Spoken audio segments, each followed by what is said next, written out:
Vamos embora então, meu nobre. Eu sempre fui uma pessoa que teve essa coisa de videogame como algo bastante familiar. Porque quando eu era bem pequeno, meu pai tinha presenteado a gente com um daqueles DVD players que também era videogame.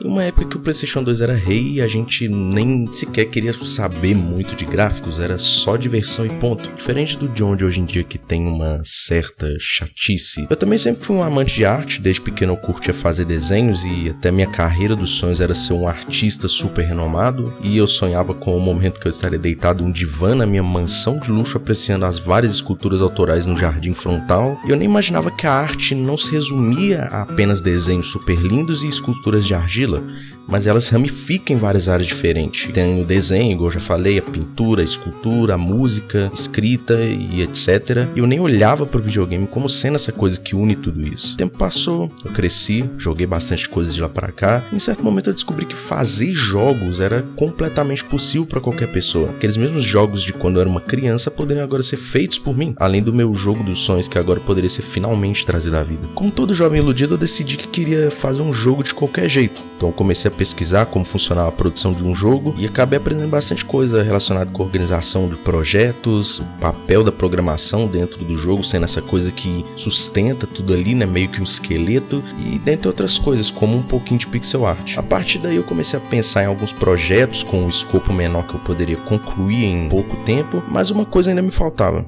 eu não sabia programar, e não sei até hoje.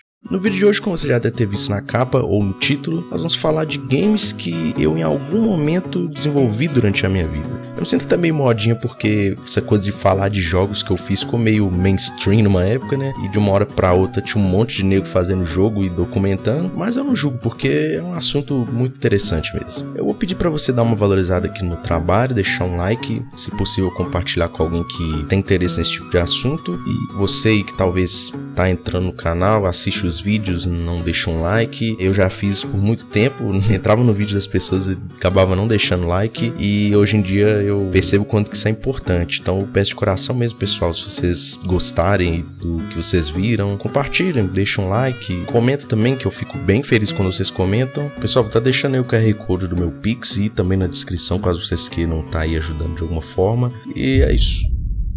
Ali para 2021, um certo sujeito que alguns de vocês devem conhecer, um certo senhor André Young, organizou uma competição conhecida como Game Jage, uma Game Jam, que para você que não sabe, é uma competição de criação de jogos. Geralmente essas competições duram alguns poucos dias e definem um tema no qual os jogos devem ser desenvolvidos, o que obriga os participantes a focar bastante na criatividade e ideia de um jogo para não fugir, né, ali do tema. E essa era a 6ª edição da Game Jage com o tema de ciclos. E assim que eu fiquei sabendo do tema, já corri para tentar planejar alguma coisa, que me levou a projetar um jogo com o nome de A Criminal Routine, que na tradução livre seria uma coisa como uma rotina criminosa. Infelizmente esse jogo nem saiu dos estágios iniciais, porque eu não tinha as habilidades necessárias para conseguir terminar, e eu consegui desenvolver ali só uma movimentação, bem meia boca, diga-se de passagem. Nossa. E a colisão das paredes. Felizmente eu consegui achar umas prints que eu tirei e um vídeo mostrando a movimentação do personagem, coisa que eu achei que já tinha ido pro ralo há muito tempo. Minha ideia com esse jogo era fazer uma historinha curta de um rato que vivia sua vida normal de trabalho, mas com porém, todo dia ele assassinava uma pessoa depois do expediente, super sombrio. Aí a polícia da cidade ia começar a achar algumas pistas, o que levaria a 2 finais diferentes, um no qual você conseguiria matar uma última vítima, e caso conseguisse encobrir, né, todos os assassinatos, esse seria o final ruim. E no outro a polícia batia na porta da sua casa e te levava preso depois de descobrir que foi você que assassinou várias pessoas. O rato, né, gente? Pelo amor de Deus. Eu tinha bastante ideias pra ele, eu comecei a ficar meio maluco porque eu tava pensando em fazer mais de 10 finais diferentes. Só que isso aí é coisa que eu ia desenvolvendo mais pra frente. É impossível uma pessoa que nem sabia programar desenvolver isso em uma semana. E acabou que não foi muito pra frente e eu cancelei o jogo.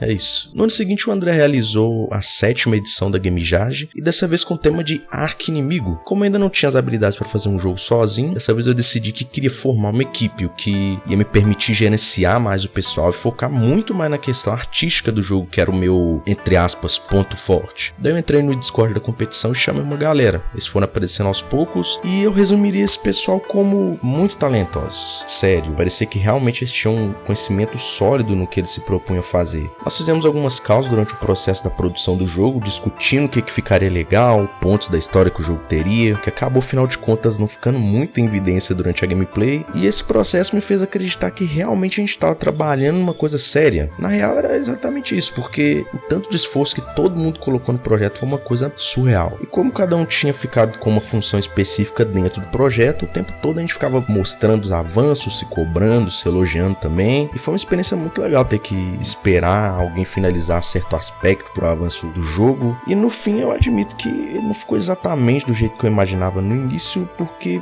faltou bastante polimento. Mas como um projeto de pessoas que eu imagino nunca sequer terem participado de uma jam, ficou minimamente jogável. A história do jogo inicialmente seria algo como um samurai que comprou uma espada amaldiçoada e tal, mas depois a gente mudou para ser algo como um caso familiar de dois irmãos que se odeiam. Naquela época o único computador que eu tinha era um notebook da Positivo de 10 anos que já tinha passado por 4 formatações, então nem consegui jogar meu próprio jogo fruto de incríveis 7 dias de trabalho. Mas eu fechei ele recentemente e eu posso afirmar para vocês que nem Dark Souls consegue ser mais difícil que isso aqui. O joguinho lazarento, mano.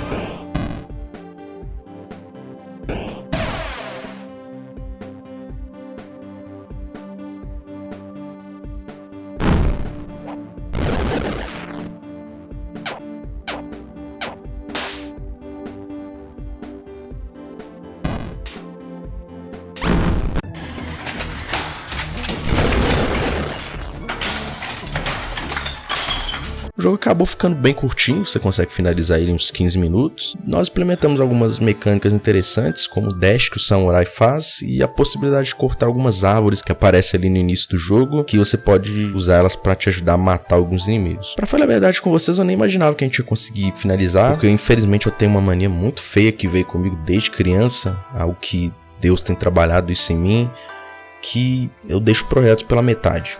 É desde um filme que eu travo no meio, esqueço completamente. Tem um projeto de quadrinho engavetado aqui que eu tinha umas ideias bem interessantes, mas trabalhar com outras pessoas me fez romper com isso naquele momento.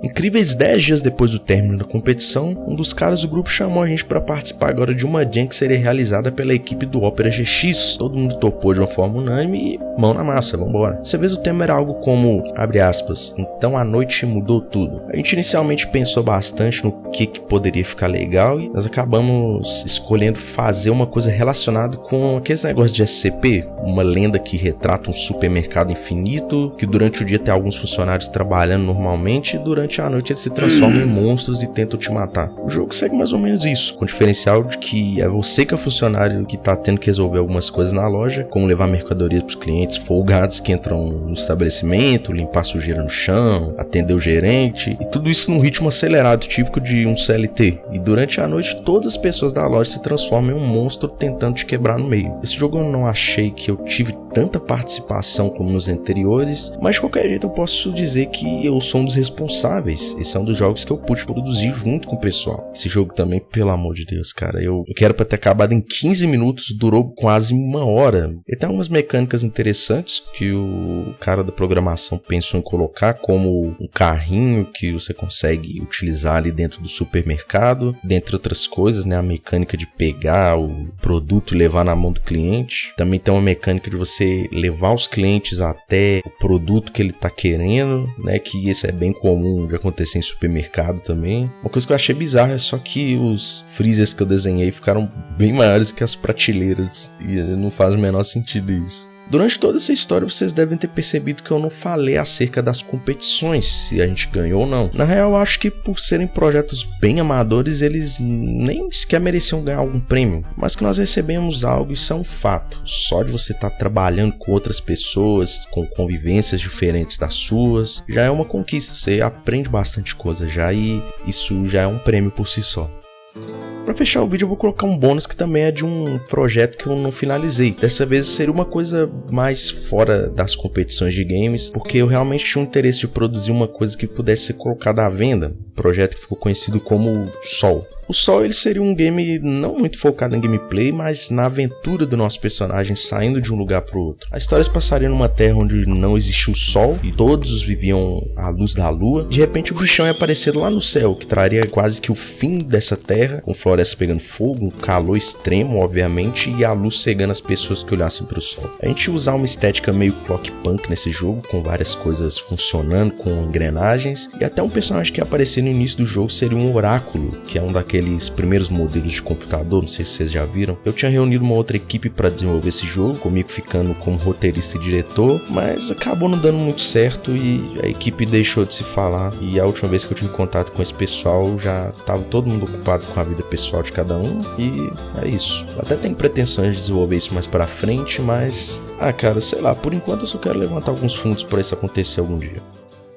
Bom, toda essa experiência de trabalho em equipe que esses projetos proporcionam é uma coisa sem preço e é só vivendo para aprender isso de fato. Eu gostaria de encorajar vocês a colocarem projetos para fora, termina aquilo que você começou, se necessário peça ajuda para alguém que possa te ajudar de alguma forma, e se aquilo não ficar exatamente do jeito que você imaginou, aceite e se alegre com o resultado, cara. Essa é a mensagem que eu queria deixar para vocês hoje.